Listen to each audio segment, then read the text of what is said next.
Théorisé comme le grand soir par l'homme politique du social-démocratique Front Jean-Robert Wafo, la guerre de succession autour des lendemains de l'après-BIA continue d'alimenter les tabloïds au moment où des batailles en interne sévissent. Pour en parler, nous recevons dans le cadre de cette nouvelle édition du Talk le docteur Aristide Mono. Bonjour docteur.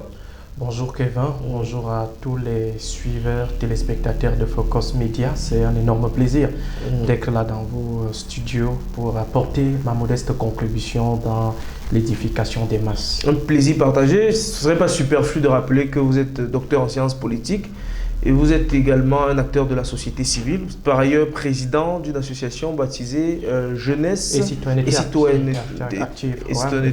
Même si certains me collent d'autres étiquettes au regard de ma position qui tranche avec... Lesquelles par exemple? Avec l'idéal de l'unité de l'ordre dirigeant. On qualifie généralement de militants du MRC, certains parlent même de conseillers de l'establishment du MRC. Pourtant au fond, nous sommes dans cette dynamique bien avant la création du MRC, bien avant même l'arrivée du professeur Maurice Kamto, ou alors son retour dans le bloc oppositionnel en tant que partisan. Donc il me semble que nous prenons tous ces coups, mais la vérité reste, elle est immuable, elle est, on ne peut pas facilement la dénaturer.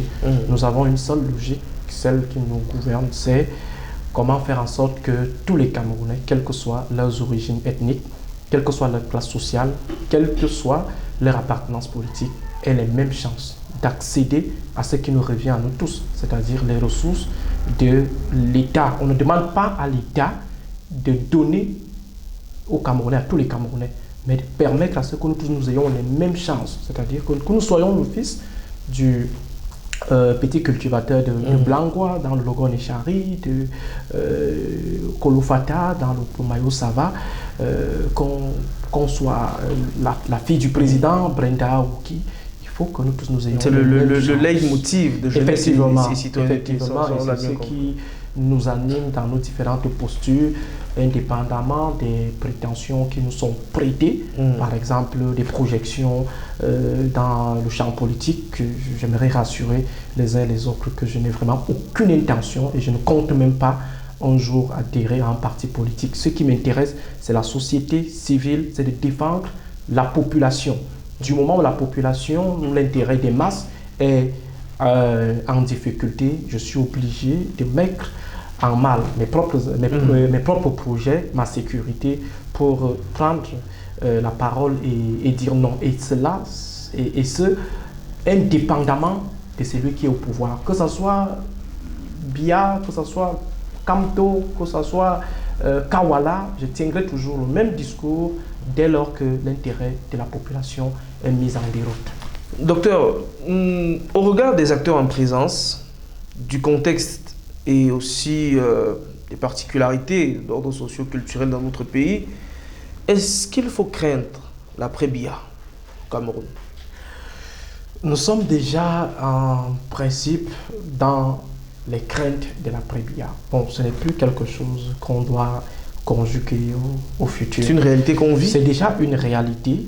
La preuve en est que depuis 2011, on assiste à une certaine opération d'assainissement de la gestion des fonds publics, l'opération Épervier, qui met en présence des apparatchiks du sérail qui sont capturés, qui sont incarcérés, qui écopent des peines un peu lourdes et qui, après, révèlent leurs prétentions présidentielles, leurs ambitions présidentielles. Je prendrai par exemple le cas de Marafa Amidou Yaya. Je pense que là, nous étions déjà dans les guerres de succession, dans l'après-BIA, parce que du moment où, à l'intérieur de l'establishment du bloc dominant, il y a déjà des velléités de remplacement de succession, ça signifie qu'on est déjà en pleine guerre de succession, et à côté, on a des exactions, pas des exactions, on a des actions qui témoignent de la férocité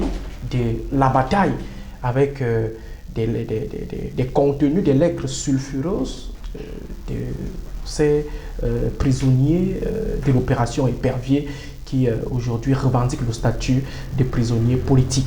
Nous avons également les guerres au Cameroun, si on peut relativiser le cas de Boko Haram, c'est-à-dire que si on peut peut-être enlever l'élément guerre de succession dans la guerre de Boko Haram, pour ce qui est de la guerre du Nozo, il me semble que ça a été posé de manière claire. Pour ce qui est de certains radicaux anglophones, que Biya est un problème, il faut qu'il parte. Il y a eu des pancartes dans les différentes marches de Manchou BBC qui exprimaient clairement ce vœu, cette envie des Camerounais, de certains Camerounais, pas des Camerounais, de certains Camerounais de se débarrasser de l'ordre dominant. En plus de cela, aujourd'hui, vous avez des guerres ouvertes. Je prendrai par exemple le cas du dossier Cyrus Ngom, qui met directeur général du port autonome de Douala. Voilà, qui met en présence deux factions qui sont soupçonnées être dans la lutte de succession.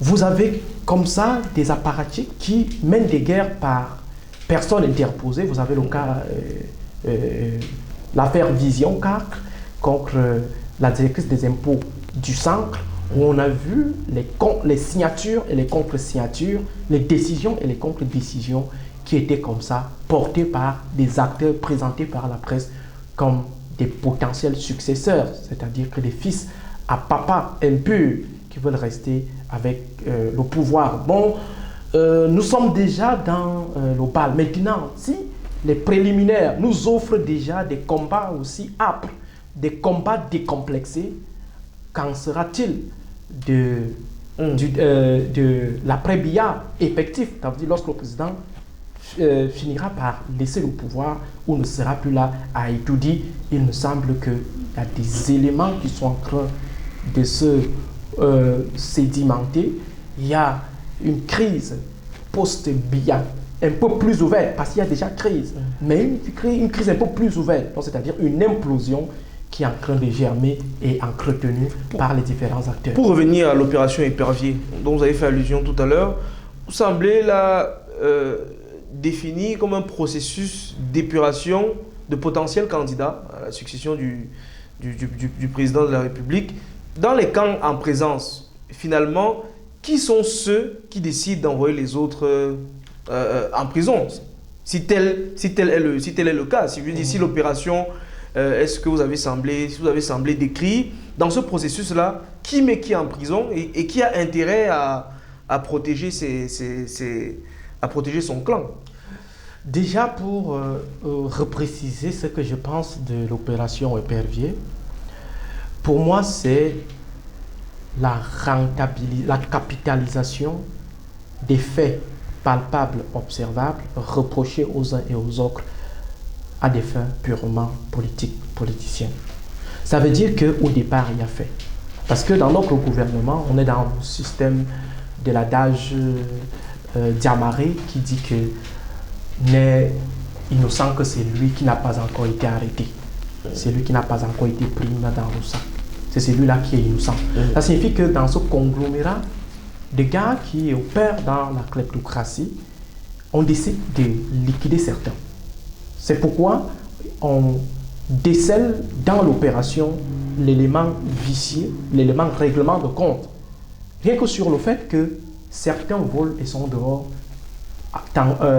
pendant que d'autres croupissent en prison. Pourquoi ce deux poids, deux mesures? C'est ce qui fait l'élément déterminant de la politisation de cette affaire. Donc je ne dis pas que ceux qui sont en prison sont là pour des motifs d'ordre politique. Ou bon, ce qui leur est reproché n'est pas vrai. Non. On fait tous confiance pour la circonstance à la justice camerounaise et on dit, mais quelle est donc cette justice qui attrape certains et laisse les autres? Il y a fait des détournements, mais seulement pourquoi les arrestations de certains et non pas d'autres? Maintenant, les qui sont? Il faut dire que nous sommes dans un système dont l'homéostasie est assise sur la neutralisation réciproque des forces en présence. Et le parent, il est assis, il observe comment ces éléments sont en train de se cogner et c'est ce qui fait sa force. C'est ce qui crée la neutralisation, l'équilibre. J'essaie d'imager une sorte de mafia à Al Capone, avec le grand baron en haut. C'est-à-dire le grand baron, il laisse ses différents poulains se neutraliser. C'est ce qui fait sa s'entre-déchirer. Et qui fait également. Ça fait qu'à en aucun moment, aucun ne peut invincer l'autre pour finalement créer le déséquilibre et faire chuter l'autre. Donc, la neutralisation réciproque, ces combats-là sont producteurs d'ordre, sont producteurs d'équilibre. Ça fait donc que dans un cas, on a l'action ou alors on a la main invisible de tel camp. Dans un autre cas, on a la main invisible de l'autre camp. Finalement, c'est Al Capone qui tire son épingle du jeu. Effectivement, il est assis en petit baron, il observe et personne ne comprend que c'est lui en fait le véritable Ali Baba. Donc, cette situation de l'opération Épervier doit être lue suivant deux dimensions. La dimension purement juridique, judiciaire et la dimension politique, politicienne. Quelles sont d'après vous, docteur Isid Mono, les garanties du respect de l'ordre constitutionnel en cas de constat de vacances à la tête de l'État au Cameroun? Je n'ai envie de vous poser cette question simplement. Hein. Est-ce que vous pensez que si le grand soir arrive, M. Niat sera en mesure d'assurer l'intérim dans ce pays? Je pense que, Kevin, il faut faire extrêmement attention au droit dans des démocraties précaires. D'abord, le droit peut ne pas être droit, c'est-à-dire la Constitution ne peut ne pas être droit. Juste une parenthèse, hein, c'est important de rappeler que cette question intervient parce qu'il y a aussi le cas tchadien qui nous parle, dont on connaît la... Effectivement. Voilà. Donc, le droit n'est pas toujours droit. Le droit est le fruit de la confrontation des forces sociales et des forces politiques. C'est la force victorieuse qui détermine le droit, qui détermine la norme, ce qui est bien. Et le droit... La loi du plus fort. Et le droit, oui, le droit, en fait, c'est l'émanation de la loi du plus fort. Et il faut dire que le droit n'est pas une émanation divine. Ce n'est pas Dieu qui a envoyé le droit. La constitution du Cameroun n'a pas été rédigée par Dieu. Il ne s'est pas entouré de ses anges pour la rédiger. Ce sont des hommes. Et quels sont des hommes qui ont rédigé? Ce sont des hommes qui sont au pouvoir, qui sont déterminés à rester au pouvoir pour la sécurisation de leurs privilèges, pour leur propre sécurité aussi. On a vu comment des manœuvres ont été engagées pour tordre le cou à la droiture du droit. Prenons les différents processus de transformation de l'État du Cameroun. L'État fédéral, la réunification, l'État unitaire et l'État unitaire réunifié et l'État unitaire unifié. Lorsque vous regardez tous ces processus, on se rend compte que le droit a été totalement manœuvré. Dans le cas de la transition, de la succession, ne parlons pas de transition, on peut parler d'alternance, mais pas de transition. Alternance, Biya, Ahidjo Biya, vous avez vu comment le politique a eu à transformer le droit en sa faveur pour finalement faire prévaloir sa rationalité, ce que lui il voulait. Ahidjo et ses réseaux voulaient que Biya reste au pouvoir, mais qu'est-ce qu'ils ont fait? Ils ont modifié la constitution. Tout à fait. Ils ont également fait en sorte que Biya reste Premier ministre jusqu'à en 82. De 1975 on vous dira que c'est constitutionnel. Vous avez également la modification de 2008 des mandats présidentiels. Et on vous dira que le président de la République est là parce que la Constitution dit. Or, la Constitution ne dit absolument rien. C'est tout simplement ce qu'ils ont dit. Et ils ont exprimé ça dans la Constitution. Et désormais, le président de la République peut donc se présenter ad vitam aeternam. Et on vous balancera toujours le droit, on dirait, la Bible ou les 10 commandements de Moïse. Donc, au Cameroun, pensez qu'en situation de démocratie précaire, on peut avoir droit à un triomphe du droit. Droit, c'est totalement de la pure naïveté. Donc, pour vous faire comprendre que M. Niat Difendi, tout ce paramétrage institutionnel, tout ce paramétrage constitutionnel n'est pas en fait immuable. Ce paramétrage peut être modifié et a été souvent modifié en fonction des intérêts du politique.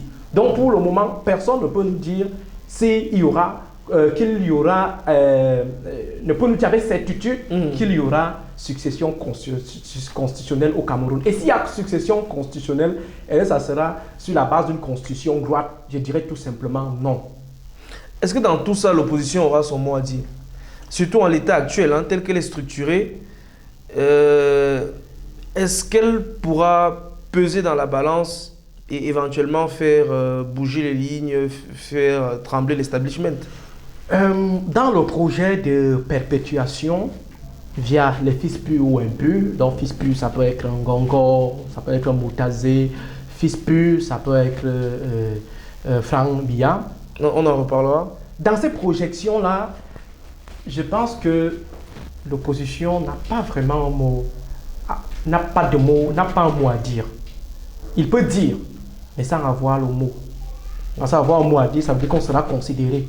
Lorsqu'on aura agi, ça aura un impact. La maxime de la liberté de bavardage et de la liberté d'opinion. Effectivement. Donc, actuellement, tel que le mets a été concocté, tel que le paramétrage a été fait, la bataille sera uniquement, exclusivement, intra-régime sous réserve de l'hypothèse d'un coup d'État mené par une rébellion. Et c'est compliqué pour qu'une rébellion, des éléments externes, des insurgés, quittent hors du système pour venir attaquer le système parce que le système a des ressources assez conséquentes pour tenir même pendant 50 ans. Le système tient la répression, tient l'endoctrinement, tient également l'administration. Le peuple ne peut pas jouer un rôle dans tout ça. Pour le moment... Ou bien vous ne le voyez pas... Non, déjà il faut dire que l'opposition n'a pas les ressources du grand soir. Parce que les ressources telles que pensées par les uns et les autres, les ressources du grand soir n'ont rien à voir avec des ressources électorales. Je peux la composante non, peuple. Maintenant, le peuple... La capacité de mobilisation peut-être de l'opposition. On peut peut-être avoir une mobilisation urbaine. Une mobilisation urbaine, c'est-à-dire à Douala, Yaoundé, peut-être Bafoussam, un peu comme au Burkina Faso. Mais c'est difficile parce que le peuple camerounais est encore endoctriné dans la logique de la peur de l'alternance. C'est-à-dire qu'on n'est pas d'accord avec le président Paul Biya, mais intérieurement on se dit toujours, on met alors qui? On a l'impression qu'il est dans une posture purement essentialiste. Après lui, c'est le vieux. Et c'est lui qui a créé cela. Donc le peuple a intégré dans ses perceptions de l'alternance que enlever Biya c'est un problème. Enlever celui que Biya va laisser c'est un problème. Par conséquent, il est difficile de compter sur ce peuple. Deuxième chose, le peuple n'est pas assez politisé. Il ne maîtrise pas encore les enjeux politiques pour déterminer quels peuvent être les bénéfices de l'alternance. Troisième élément, c'est que ce peuple-là est tiraillé par des replis identitaires primaires. Le politique a fait des efforts pour donner toujours une connotation tribale aux luttes politiques et surtout à la dissidence de l'opposition. Vous allez voir, chaque fois qu'il y a eu une opposition, l'ordre dominant a développé rapidement un discours pour cantonner la dissidence dans la sphère ethnique, tribale, ethno-régionaliste du porteur de la dissidence. Je prendrai le cas de Oumniobe, avec la bassaïsation de l'opposition, l'anglo... et aussi... L'axe anglo... non, Bassa Bamileke. Oui, Bami. Après, il y a eu une certaine... c'est dans le cadre des luttes autour de l'indépendance. Effectivement. Après, on a eu ce rognage de la dissidence du 4, du coup d'État du 6 avril 1984. Ce rognage nordique de l'affaire. Et pourtant, les uns et les autres se recrutaient également dans d'autres sphères. Maintenant, en 1990, les convulsions de 90, on a fait un rognage anglo-bamileke. Et aujourd'hui, avec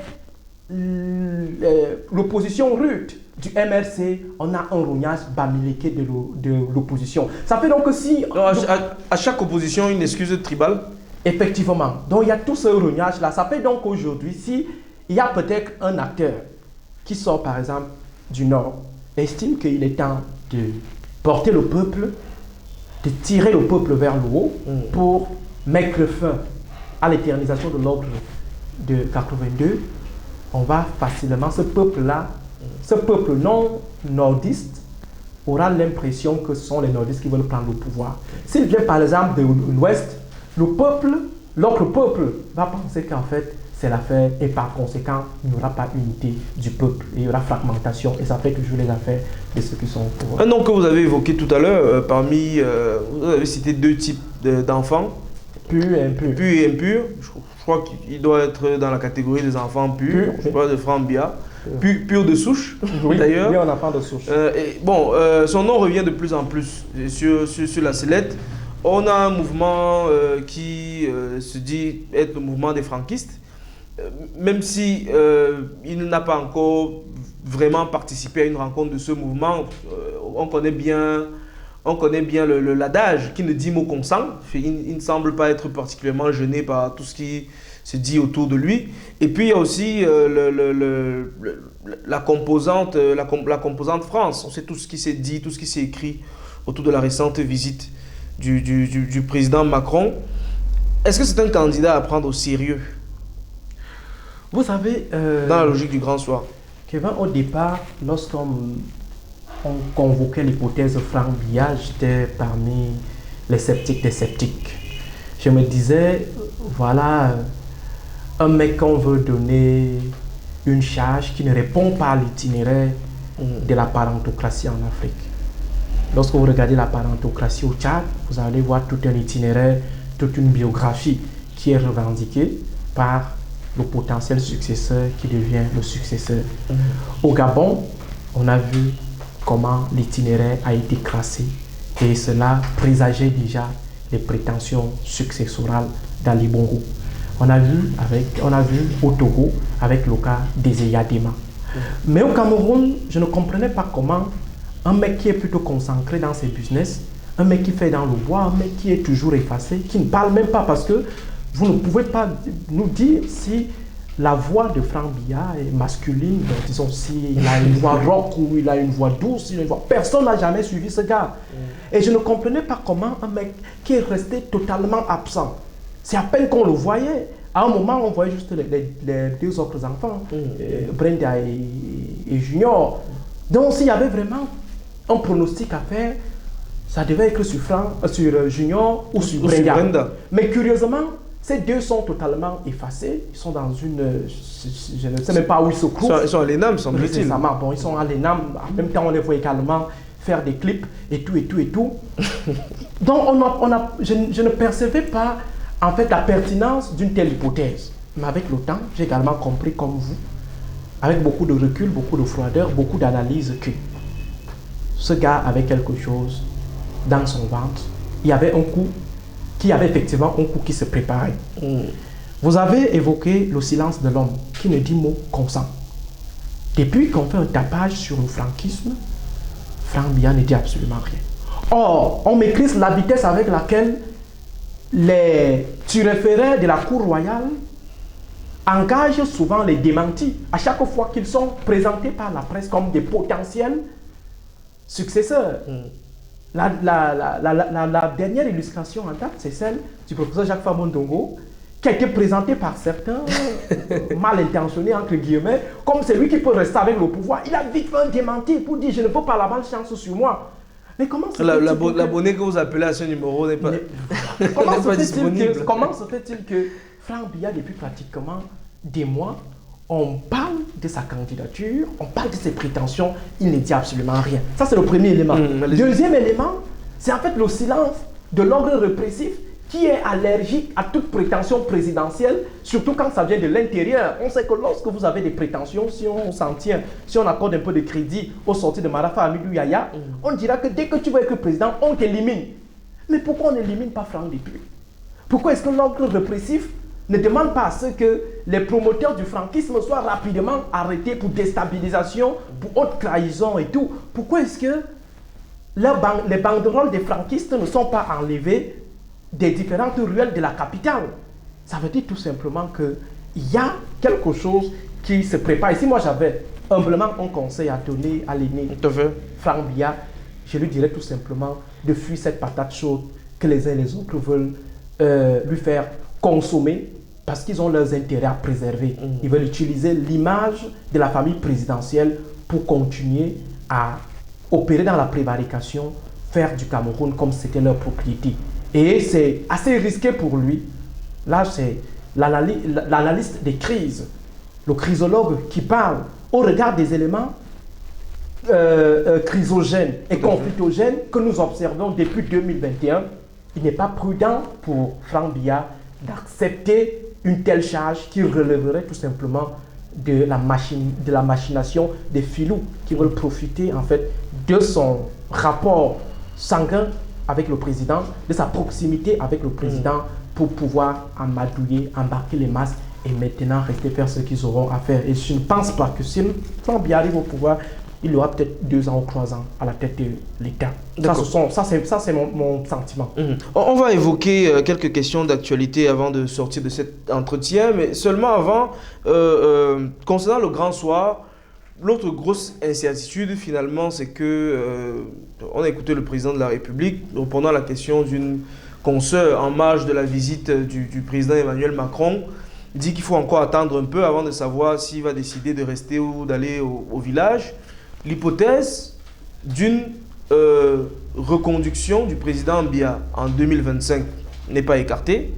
D'ailleurs, il y a certains départements qui ont déjà, l'Équier notamment, qui à travers un appel voilà, a demandé au président de se représenter en 2025 ou même au meilleur des cas, même d'organiser une élection anticipée. Je veux dire, finalement, c'est un scénario qui n'est pas à écarter. Voir M. Biya candidat en 2025 et rempli pour 7 ans encore.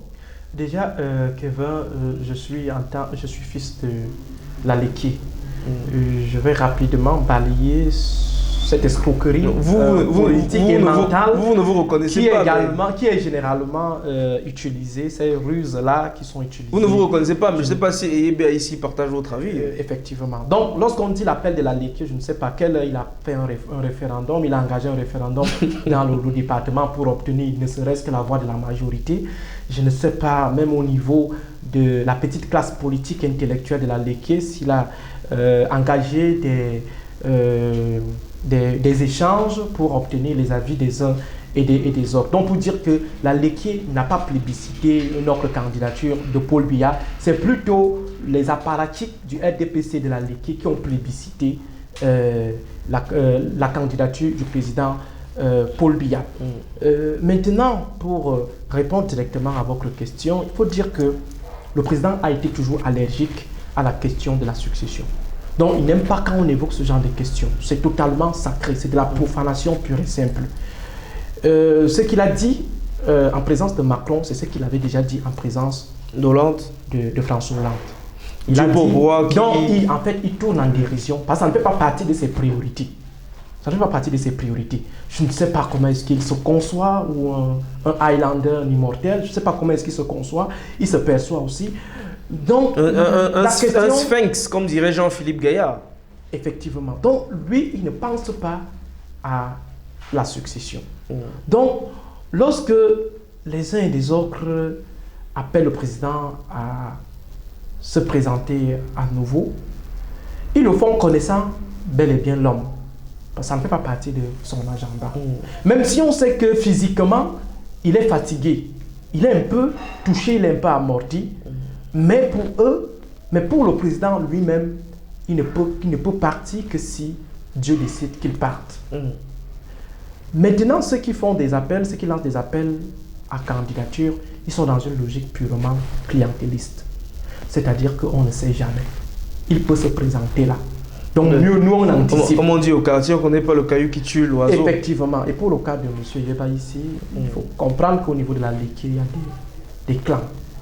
Des clans successoraux qui s'organisent et M. Yeba ici se trouve en mauvaise posture ou en fait est mal ménagé par ceux qui appartiennent à un autre clan, au clan opposé dans la lutte pour la succession. Donc M. Yeba ici doit jouer la carte du biaïsme parce qu'il se dit les successeurs peuvent peut-être lui faire la peau. Ça, c'est une lecture. Il faut dire globalement, le président de la République peut se présenter. Ça, c'est C'est plausible. C'est une hypothèse. S'il est encore en vie, j'ai même peur d'être un peu péremptoire pour vous dire que si le président Paul Biya est encore en vie, en 2025, il sera candidat. Avant de sortir, question d'actualité, parlons d'un autre président au Cameroun, celui de la Fédération camerounaise de football. Il vient à travers la tenue du comité exécutif de l'instance dont il a la charge, c'est finalement l'Assemblée générale du COMEX qui a décidé de porter le mandat du président de la Fédération camerounaise de football de 4 à 7 ans.